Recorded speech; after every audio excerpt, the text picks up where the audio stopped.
Oke, rekan-rekan, para trader sekalian, kali ini saya akan membahas sebuah materi mereview market pada rilis Oh, data jadinya bulan kesini Maret tadi. kemarin, yaitu pada tanggal 4 Maret 2022, di mana data non-farm employment change itu meningkat sebesar 171.000 dari data bulan sebelumnya. Pada tanggal 4 Maret 2022, data NEP ini mengalami peningkatan yang sebesar 171.000 dari data bulan sebelumnya.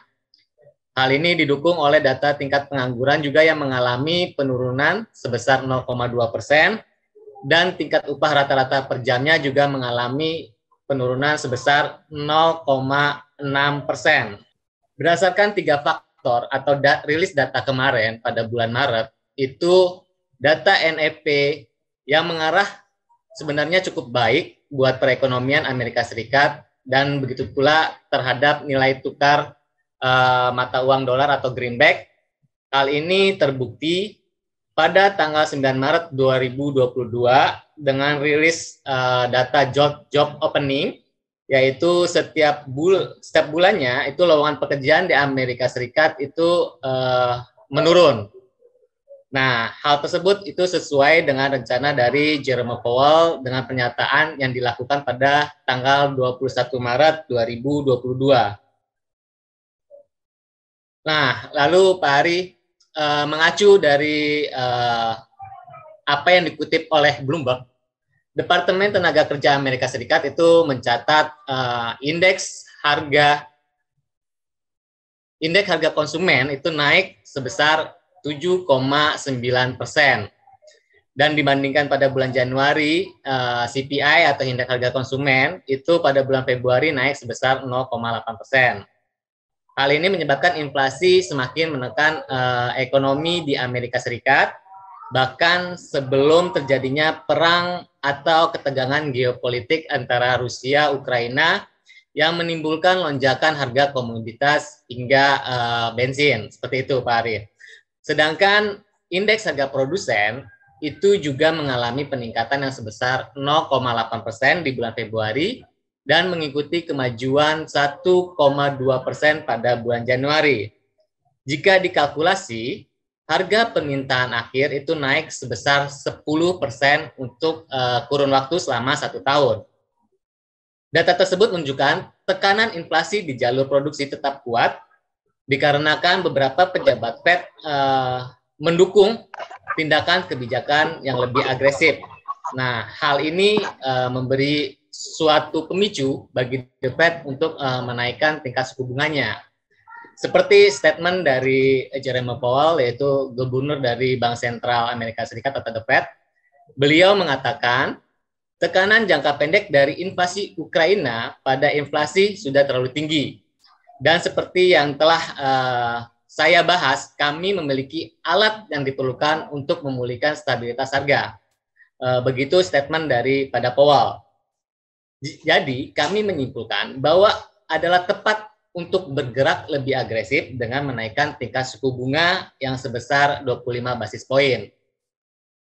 Nah, sementara itu, Lynn Franco, Direktur Senior dari Indikator Ekonomi The Conference Board menyatakan, kepercayaan konsumen terus mengalami pendukungan oleh pertumbuhan lapangan tenaga kerja dan juga dengan bertahannya sektor lapangan tenaga kerja yang sangat baik meskipun ada ketidakpastian geopolitik dan ekspektasi inflasi selama 12 bulan ke depan, yang mana hal tersebut mencapai 7,9% dan menjadi level tertinggi sepanjang masa.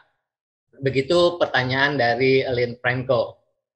Demikian yang bisa saya sampaikan untuk review data sebelumnya. Lalu bagaimana efeknya ke depan terhadap market gitu Pak Hari. Nah, kesimpulannya dari data sebelumnya, inflasi yang semakin tinggi sebelum Rusia dan Ukraina memanas, inflasi Amerika Serikat sudah tertekan akibat dari pandemi COVID-19. Ya, betul, Ditambah Pak. dengan geopolitik yang terjadi di Rusia Ukraina, maka inflasi di beberapa negara termasuk Amerika Serikat itu pasti akan mengalami peningkatan. Kenapa inflasi bisa semakin meningkat di tengah ketegangan geopolitik yang terjadi? Di mana kita tahu Rusia juga merupakan salah satu produsen terbesar minyak dunia, seperti itu kan.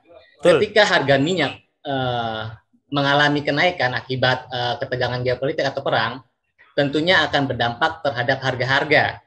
Nah, dari harga-harga tersebut makalah akan muncul sebuah inflasi seperti itu.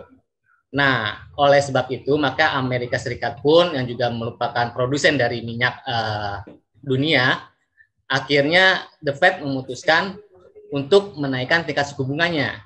Gunanya adalah untuk meredam tingkat inflasi yang semakin tinggi. Ketika suku bunga mengalami kenaikan, maka otomatis para warga Amerika Serikat atau para investor itu cenderung untuk menabung karena bunganya lebih tinggi dibandingkan sebelumnya.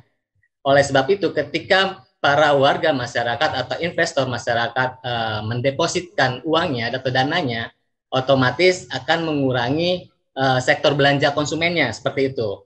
Nah, ketika sektor belanja konsumen ini mengalami penurunan, daya beli masyarakat cenderung menurun, maka inflasi bisa akan mengalami penurunan. Konsepnya seperti itu, Pak Hari.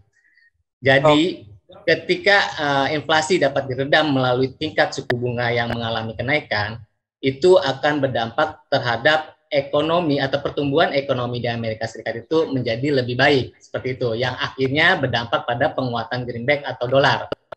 Demikian Pak Hari yang bisa saya sampaikan untuk materi kali ini. Pandangan ke depannya dengan kenaikan tingkat suku bunga terhadap inflasi yang ada saat ini, seperti itu Pak Hari. Terima kasih. Dan saya ingin bertanya Pak sedikit. Pada bulan lalu NFT ini tidak terlalu berefek terhadap market karena faktor dari peperangan Rusia dan Ukraina yang memanas. Dan apakah bulan ini juga seperti bulan lalu Pak? Hal yang sama akan terjadi. Karena apa? Karena pada saat ini pun perang di Rusia dan Ukraina ini belum ada titik temu mau berhenti atau tidak Pak. Mungkin Pak Yanto sedikit kasih pandangan Pak untuk NFT malam hari ini Pak. Ya, kalau mengacu pada rilis data bulan kemarin Pak Hari, data NFT ini atau rilis NFT ini memang kurang berdampak pada pergerakan pasar. Karena apa? Pasar juga memang melihat atau memantau kondisi yang terjadi di Rusia dan Ukraina seperti itu. Yes, jadi betul. Banyak para investor yang tidak terburu-buru untuk mengambil suatu posisi atau keputusan dalam bertransaksi seperti itu Pak Hari. Nah, kemungkinan pada hari ini NFT kali ini itu polanya hampir sama pada NFT kemarin. Karena kenapa? Memang seperti yang Pak Hari juga sampaikan, Rusia dan Ukraina belum mengalami titik temu dalam pembahasan tentang seputar geopolitiknya seperti itu. Meskipun beberapa hari sebelumnya atau beberapa minggu itu sudah melakukan pertemuan seperti yang terakhir itu di Turki seperti itu, tapi poin-poin utama atau titik temu itu belum mendapatkan hasil seperti itu Pak Ali. Jadi kemungkinan besar investor atau para trader ini masih menunggu atau tidak terlalu terburu-buru dalam mengambil posisi besar seperti itu Pak Hari. Nah, jadi untuk hari ini kemungkinan pergerakan masih terbatas Pak Hari. Demikian Pak Hari. Oke, secara tidak langsung memang pasar atau para investor ini masih membagi dua sisi ya Pak ya, antara orang yang mau melakukan transaksi karena fundamental dan karena geopolitik ini masih terbagi menjadi dua ya Pak ya. Oke Pak, mungkin Pak Yanto bisa persiapkan untuk MetaTrader-nya Pak. Oke Pak Hari. Pak Yanto bisa langsung share screen aja untuk MetaTrader-nya karena kan rilis data sebentar lagi. Dan untuk teman-teman bisa langsung cek aja rilis datanya seperti apa di Forex Factory. Mungkin nanti Pak Yanto bisa sampaikan juga. Nah, ini kita akan melakukan transaksi di pair gold atau komoditas emas. Dan untuk teman-teman, ini hanya suggestion yang diberikan oleh Pak Yanto. Kembali lagi untuk trading plan-nya kembali ke masing-masing teman-teman ya. Jadi Pak Yanto hanya kasih suggest, semua kembali lagi apakah teman-teman ingin mengikuti atau tidak, teman-teman silahkan ambil posisi sendiri. Oke, Pak Yanto hanya kasih suggest dan ini bukan suggest yang harus teman-teman ikuti secara utuh. Teman-teman bisa prediksi juga atau analisa juga. Oke. Nah, karena 2 menit lagi sudah menjelang rilis datanya terlihat, mungkin teman-teman juga bisa cek di Forex Factory rilis datanya seperti apa karena dikarenakan di sini saya terkendala sinyal, jadi saya masih loading nih untuk buka Forex Factory-nya. Untuk teman-teman yang sudah tahu rilis datanya seperti apa, teman-teman bisa langsung drop di kolom komentar saja. Oke, Pak Yanto, mungkin bisa sedikit dijelaskan Pak untuk market hari ini akan ke arah mana gitu Pak. Silakan Pak. Oke, Pak Hari. Saya pakai Fibonacci untuk kali ini indikatornya. Jika mengacu pada Fibonacci pada time frame 1 jam, ini kecenderungan untuk harga emas itu masih mengalami penurunan karena pergerakannya sudah melewati level 61,8 Fibonacci, yaitu di level harga 1930 dan low-nya itu menyentuh di 1924 begitu Pak Hari. Jadi kecenderungan untuk menurun itu semakin berpeluang besar, terutama jika bisa berhasil break level 1920 atau 1919. Nah, targetnya untuk harga emas pada rilis data kali ini itu bisa mencapai hingga level ada support yang terdekat itu di area 1910 seperti itu Pak Hari.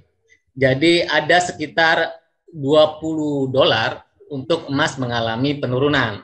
Tapi skenario lainnya Pak Hari, jika harga emas ini bisa menyentuh level resisten yaitu di area Fibonacci 38,2 yaitu di 1938 atau 1940, itu harga emas berpeluang kembali untuk mengalami kenaikan hingga level 1949 pada high kemarin atau 1950. Yes. Nah, kalau dilihat dari jaraknya, untuk break 1938 menuju 50 itu sekitar $12 atau 12 poin. Dibandingkan kita ambil misalkan posisi sell di area saat ini 1930 hingga ke area support 1910 itu ada $20. Jadi chance besarnya itu emas justru mengalami penurunan seperti itu dan profitnya lebih ke posisi sell seperti itu Pak Hari. Tapi yang perlu diwaspadai tadi di level 1940 dulu Pak Hari ya. Kita lihat rilis datanya Pak Hari ya. Oke, silakan Pak. Ini market sudah mulai bergerak Pak. Sepertinya gold mengalami penurunan cukup signifikan nih Pak nih. Dari 1930 ke 1927. Iya Pak Hari, untuk Forex Factory-nya yaitu average hourly earning-nya yaitu sesuai ekspektasi itu mengalami kenaikan sebesar 0,4%, sedangkan untuk NFP-nya itu di bawah ekspektasi dirilis dengan nilai 431.000 penggajian, sedangkan untuk unemployment rate-nya, tingkat penganggurannya itu mengalami penurunan 3,6%, lebih rendah dibanding ekspektasi yang sebesar 3,7%. Artinya data ini mengalami mix kembali seperti pada bulan lalu. Ada 2 data bagus, 1 data yang kurang baik. Artinya dolar masih cukup stabil, bahkan mungkin mengalami penguatan. Kita bisa ambil posisi sell seperti yang tadi saya bilang Pak Hari. Kita bisa ambil posisi sell untuk emas. Saya masuk di 0,5. Saya ambil posisi sell dengan target untuk sementara itu bisa di 1920 hingga 1910. Dan SL-nya saya taruh kembali itu di level 19 area pivot itu 1935 Pak Hari. Baik Pak. Nah, untuk teman-teman semua ini hanya suggestion yang diberikan oleh Pak Yanto. Teman-teman bisa mengikuti atau tidak kembali lagi ke diri masing-masing pastinya. Sesuaikan equity teman-teman dan pastikan lot teman-teman tidak melebihi dari kapasitas equity teman-teman. Oke. Teman-teman bisa sebetulnya kalau kita mau transaksi di saat rilis NFP ini harusnya seperti apa sih Pak? Apakah kita harus menunggu satu candle dulu kah atau gimana Pak? Kalau sebelum-sebelumnya yang sudah kita bahas itu perlu candle 5 menit, yaitu 1 bar hingga 2 bar, seperti itu baru kita take action atau ambil posisi. Tapi bisa juga ketika kita sudah memprediksikan harga kemana dan rilis data sesuai dengan apa yang kita perkirakan, maka kita bisa langsung ambil posisi pada saat rilis data seperti itu Pak Hari. Nah, saya sebelumnya sudah menganalisa bahwa secara teknikal emas masih akan mengalami penurunan seperti itu kan. Ditambah oleh rilis data yang 2 baik untuk dolar, 1 kurang baik untuk dolar. Yang ini harga sedang mengalami rebound dari penurunan sebelumnya. Setelah rilis kita mengalami penurunan. Yes. Kemudian ini agak sedikit rebound, tapi batasan kita tadi di 1938. Okay. Untuk dia bisa merubah tren menjadi bullish hingga level 1950. Tapi selama level 1938 ini tidak bisa di break, kecenderungan untuk harga emas itu masih berpeluang cukup besar untuk turun ke level 1920 seperti itu Pak Hari. Kita tunggu aja Pak Hari. Oke, nah sebetulnya efek dari NFP ini Pak jangkanya ini berapa lama sih Pak? Apakah memang hanya 1 jam atau 2 jam sebelumnya sesampainya dia membuat pola tren bullish atau bearish Pak? Ya Pak Hari, seperti yang tadi kita sampaikan juga, efeknya bagaimana sih pada rilis data NFP kali ini? Ternyata memang efeknya sama seperti bulan kemarin, tidak terlalu signifikan seperti itu Pak Hari ya. Iya betul Pak. Ini kita lihat memang pergerakannya hanya sekitar 3-5 dolar saja seperti itu Pak Hari. Ya. Jadi tidak seperti sebelum-sebelumnya, sebelum adanya kejadian atau ketegangan geopolitik antara Rusia dan Ukraina, itu data NFP itu sangat volatil atau fluktuasinya cukup tinggi seperti itu kan. Tapi untuk kali ini para investor tidak mau terburu-buru untuk mengambil suatu posisi seperti itu. Karena masih menimbang bagaimana kelanjutan antara Rusia dan Ukraina. Sehingga biarpun data pada rilis data hari ini cukup bagus buat Amerika Serikat atau buat dolar, mereka tidak ingin terburu-buru untuk mengambil posisi sell seperti itu. Karena apalagi komoditi emas ketika terjadi ketegangan geopolitik itu safe haven emas itu sangat diburu seperti itu kan. Nah, biarpun dolarnya cukup bagus atau mengalami penguatan, mereka tidak mau mengambil posisi sell untuk emas seperti itu.